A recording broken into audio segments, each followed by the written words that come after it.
What problem were you all trying to solve when you were writing this book? I think a couple of problems. The first is women do so well academically. In school, they're excelling. In fact, in the US, in the UK, they are 56% of college degrees. And then all of a sudden they get into the work world, and around them, they're not seeing women excel in the same ways. And as they look up in the organizations into senior levels, they're certainly not seeing very many women there. And so we wanted to solve the problem of how do women who are excelling academically around the world get their fair share of experience capital, of the benefits of that education in the work world. And what we found in our research was that over a career, about half of your lifetime earnings comes from the education and the skills that you bring to your first job. But the other half, on average, is the skills that you build at that job or at multiple jobs. And women were not getting that fair share of the second half of that, the experience capital. They weren't building it as systematically, and they certainly weren't getting paid for that as systematically, which is why we have a pay gap. So we were really trying to solve that problem of how do women get their fair share of the experience capital, well, number one, build more of it, and get paid fairly for it across a career.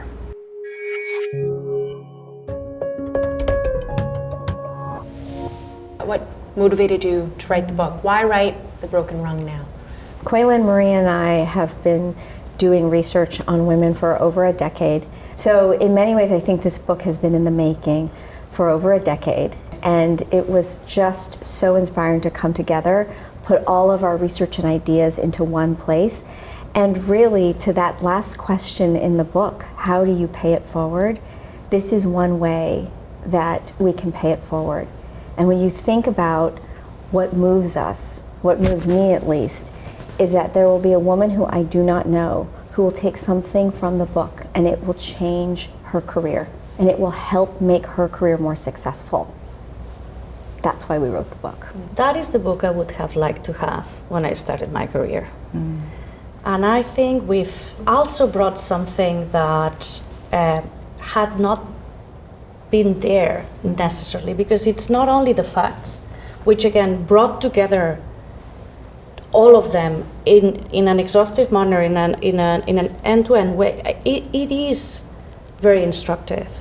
But then all these stories and all the strategies on how to overcome those facts that go against you just motivated us, and that was a bit the inception of the whole book.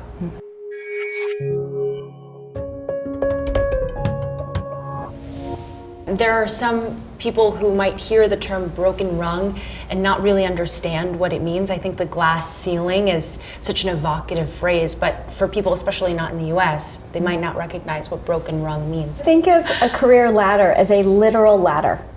You get to the first rung, the second rung, the third rung. You're working your way up.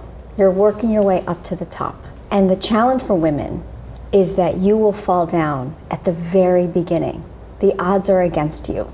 The greatest barrier is not the glass ceiling, because your chances of reaching that ceiling to crack it are actually quite rare. In the US and Canada, North America, we see women as 48% of entry-level employees, and we actually see 70% of employees at that first level across organizations. So most people are at that early level. 48% of those are women.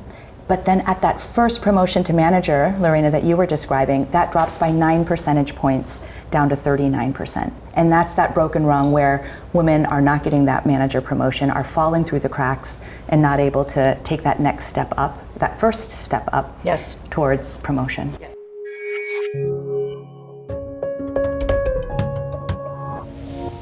The book begins by explaining a bunch of concepts that will be relevant to women throughout their careers, but as you mentioned, Kweilin, help outline what their lifetime earnings look like. One of these things is experience capital and the experience capital deficiency. Could you explain what that means and how it's relevant for women throughout their career?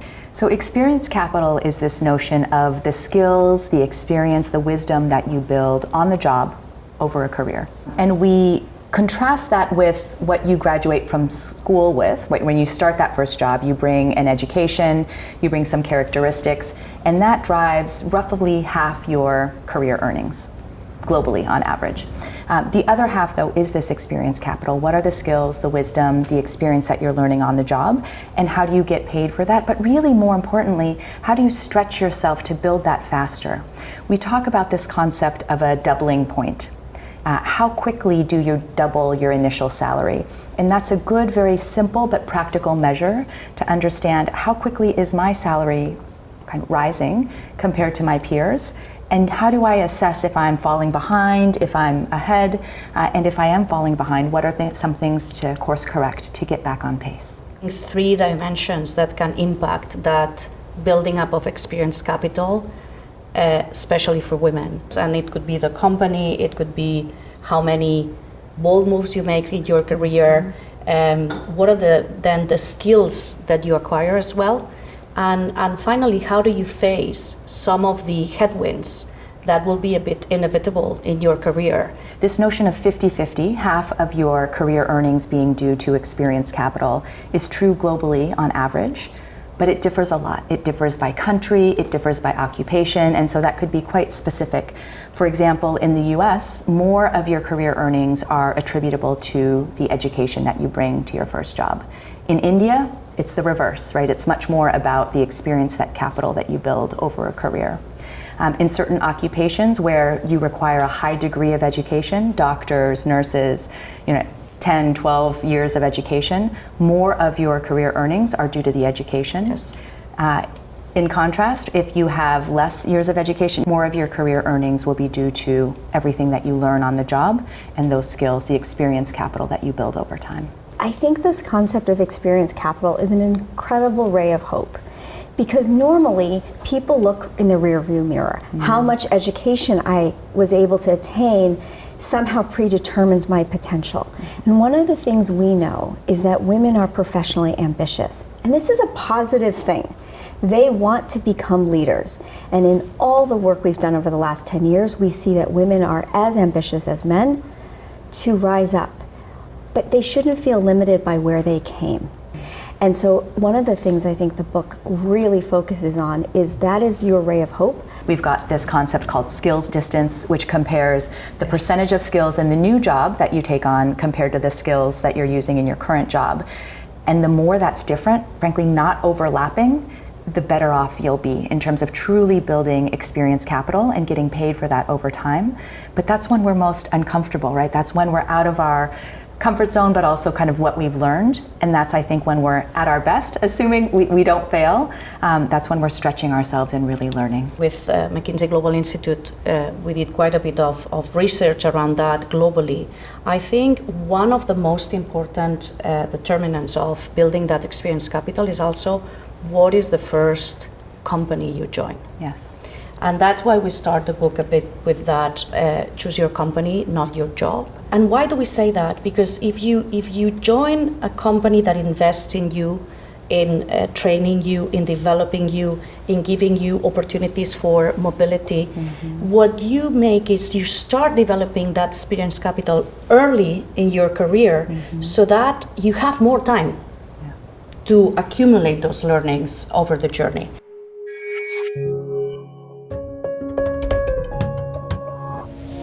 Maria, earlier you mentioned of the woman in the story who asked what skills she would need to become CEO one day. This chapter on developing your skills in the book is so important and so crucial to women's careers, because often we're thinking about skills maybe when we're applying to jobs and we're comparing what skills we have to what a potential job is looking for. But what I loved is that it really makes thinking about skills an active, consistent thing in women's lives. So maybe could one of you explain to me how the book approaches the skills discussion and how women can think about that for themselves? So I think we put a lot of emphasis on the soft skills, and everybody might understand the value of those skills, and there's been a lot written about it. But the truth is that there's a systematic way of building it. And it's not only, getting along well or empathy that is a soft skill. Entrepreneurship, it's a soft skill. Communication is a soft skill. So there's several categories that we give, advice on in the book that I think could be built systematically. A very big one, and Lareina is a fan of that one, is building technology skills. I think there's both the skill building and how do you build skills in a job or across different roles. There's also the skill signaling. How do you talk about your skills and communicate them to a job opening, your current employer, or why you should be promoted? So it sounds like there needs to be two things that happen for women's equality or parity to improve. It's that women are signaling and sort of taking an active role in their careers and signaling maybe on their resume that they have these skills. But it's also incumbent upon employers and HR departments to put emphasis and value those skills when they're evaluating resumes, right? Absolutely. And I think we're seeing this a lot more. Many more companies thinking about the skills that are needed in a particular job, recruiting for those skills, testing in interview scenarios, group scenarios for those skills. I also think educational institutions could do better of emphasizing the skills that they're building as opposed to just the credentials or the diploma at the end. And it is a partnership between what you do and what your company does. You need both. You can't just be raising your hand and trying. You also need a company that's going to be investing in you, hence kind of the first idea of choose companies, not just jobs.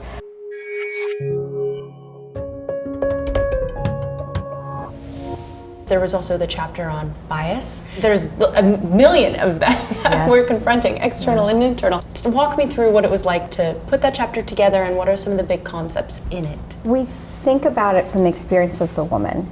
And so in constructing the chapter, the first thing is bias is happening all the time. And so the first piece is to acknowledge it and put some data. And I have to say, in the vast majority of audiences, when we talk to women, there's this almost sigh of relief, like their shoulders go down, they take a breath, and they said, it wasn't just me. That's actually happening the vast majority of times. In fact, the vast majority of women over men in corporate America feel that they've been talked over, that somebody else has taken credit for their idea, that someone mistaken them for someone much more junior, someone was surprised that they could speak English so clearly. I mean, all of these types of biases. So the first piece is to use the data as a bit of a relief to say, it's not just me. Then the second piece of the chapter is to actually explain all the different biases, like the likability bias, which is a really tough one for women, where women are expected to be likable, yet strong, and yet delivering on everything. And how do you work through that likability bias, both of men and women, in terms of how they treat or how they respond to women leaders? So the second piece was to show all the different biases. Now you were saying, well, that's overwhelming, like how do I even get through the day? And that's the antidote part, which is part of the thing is with that awareness and knowledge, you can bust bias where it happens. You can interrupt it. And how you interrupt it is by saying, well, wait a second, I think we should go back a couple of minutes. Maria, didn't you introduce that idea? Harry, I know that you've got that idea, but Maria, how do you redirect when something happens? What are the techniques you can use above and beyond policies around fairness to actually help other women make sure that those biases aren't happening all day long? And there's, a few different flavors of bias. There's the conscious bias, where you're aware of it. There's unconscious bias, and there's lots of different flavors of unconscious bias. As you described, there's internal bias, where I may be biased and have some preconceived notions about myself, about my gender, about my age, any other things. And in these unconscious biases, what we've done is we've done the closest thing to a scientific experiment. And I think it's really powerful because we can give everybody exactly identical resumes, down to the font size, the font type, the exact bullet points that they write, and all that we change is the name on the top, John Doe versus Jane Doe. And when we give people these resumes, men and women ascribe greater leadership and higher future potential to John Doe, this imaginary person who doesn't even exist.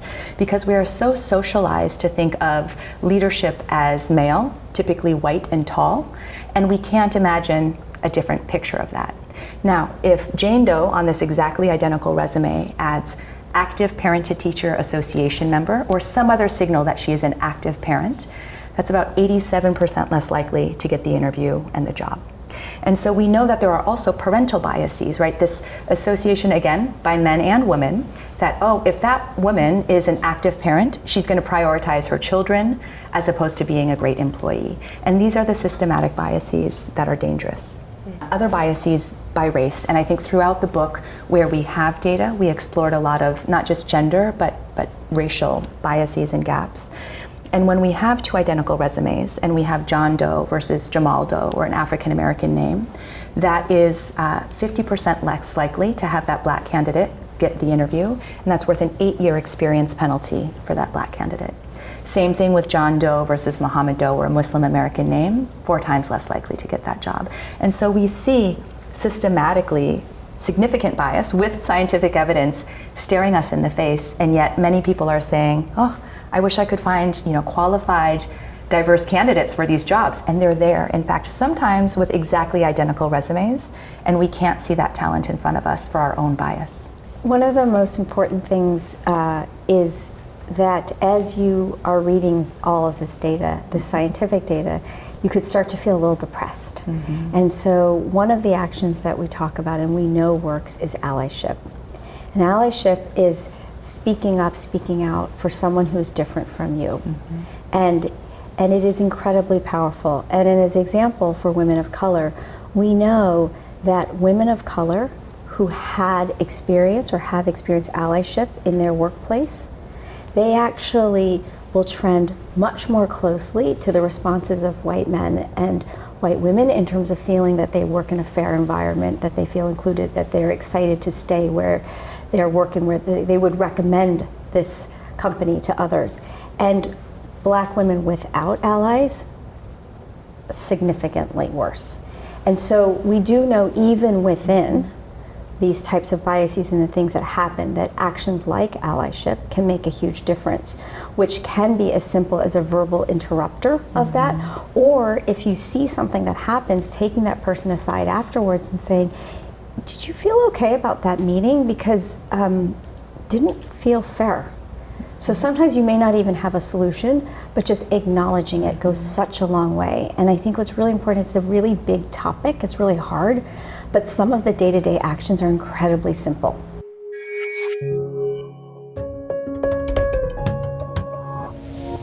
This struck me when I was reading one of the final chapters of the book, so I'm going to quote it. The excerpt says, Amy Weaver argues that rather than forcing women to contort themselves to fit into the mold of the leaders of the past, we should change how we define leadership and what an executive looks, sounds, and acts like. Doing so will be helpful to women, to people of color, and to many men who feel constrained by narrow definitions of leadership. What does it mean in practice to change how we define leadership? Like, what does an executive sound and act like? I think it's really broadening the definition of what can be successful at an organization, widening that, sharing different models, personalities, examples of leadership that have different working styles, that have different personalities. It's not just kind of the old traditional sort of stoic, powerful, decisive male leader, but it's different genders, different races, different styles, introverts, right, different backgrounds. As the three of us, Lareina our first, Maria our second, and I our third head of diversity and inclusion at McKinsey, I think we have really felt the power of diversity, but not just bringing diverse people into our company, but then making sure that they feel like they are truly able to bring their full and authentic selves to their job. One of the key things that Amy's quote is speaking to is the courage to bring your authentic self. And so your authentic self may be very boisterous and be very assertive. That may be your authentic self, but what if your authentic self is a little more soft-spoken? Just as sharp in your thinking, but your style is a little bit different. Maybe you lead with kindness. There are different styles, and I think there's the courage to live into your style and just to accept that that is excellent leadership. And that's something that women have to grow comfortable with over time.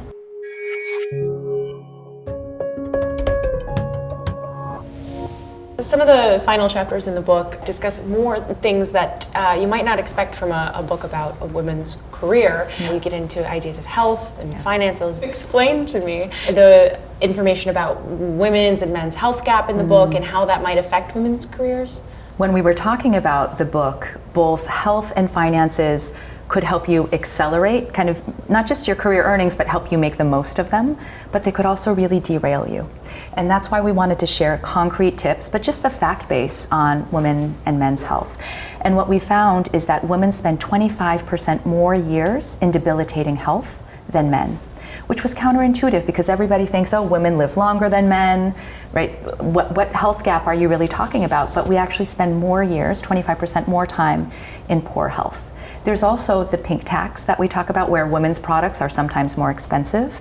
You add to that across a career, usually fewer years working, less years actually paying into retirement or saving for retirement, and more years post-retirement to actually pay for. Women systematically are less ready for retirement and are more at risk of being in poverty during that retirement. And so this health gap was an important part of also financial savings, retirement planning, and just getting the facts so that we're all aware.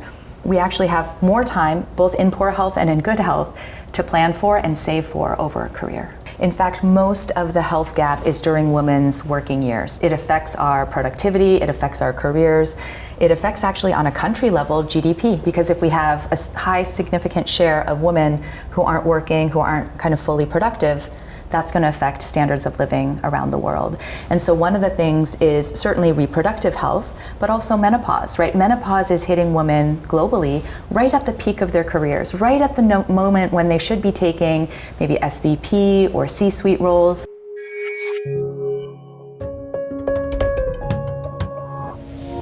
I want to talk about the chapter on motherhood. You all have children, and so obviously you have a lot of experience as well as you've done a lot of research. Why was it so important to include this in the book? We debated a lot because there's been so much written about it as well.